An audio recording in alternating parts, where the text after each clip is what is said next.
அவனை பார்க்கும்போது அவ கண்ணுல லவ் இருக்க மாட்டா, பயந்தானே இருக்கும். மச்சான் வேணாம் மச்சான், பிளீஸ்ரா.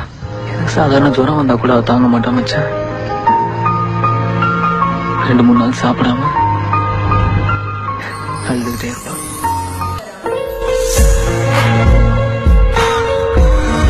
நீ கூட பேச மாட்டேங்க, என்ன பார்த்து சிரிக்க கூட மாட்டேங்கிறீங்களா? பேசுறா பேசுறா.